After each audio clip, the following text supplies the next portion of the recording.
for today's video, guys. Ito, try natin kung bagay sa kanya yung 2-inch lift. Yan. So patataasin natin yan. So yung gulong niya, so yan, ilataas ko siya ng 2-inch, mga ganyan. Tingnan natin kung bagay. So syempre, bago natin ipagawa, kailangan muna natin i-check kung bagay.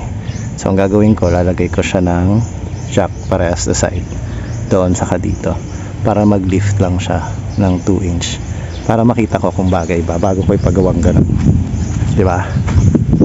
So siya, ganyan siya ngayon. So tinitiis ko yung init kahit mainit. So yan, init, di ba? So yan, so iaangat ko siya. Tingnan natin kung anong itsura later. Before, yan, ayan na siya. So nakataas na.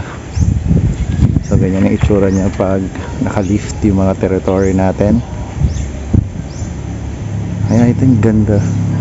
Tapos papalitan siya ng tires, yung all-terrain tires. Ganda, oh. Tumaas siya. So ginawa ko na to para ma-check ko kung maganda pa, if ever na pataasin ko siya.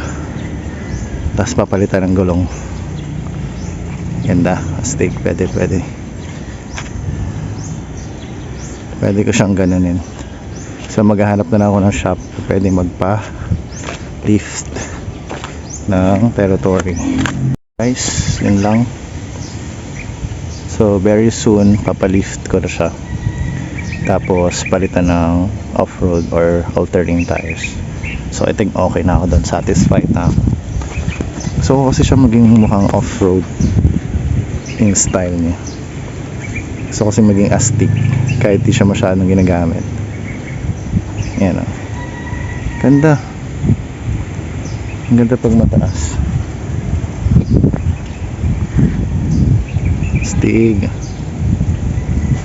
So yun lang. Tingnan pala natin yung kabilang side. Ito yung original, yung hindi siya lifted. Ay, kaso nakaano pala, medyo naka-lift na rin pala kasi may ano eh. Ayan, ganyan lang siya. Anyway, soon. Bye.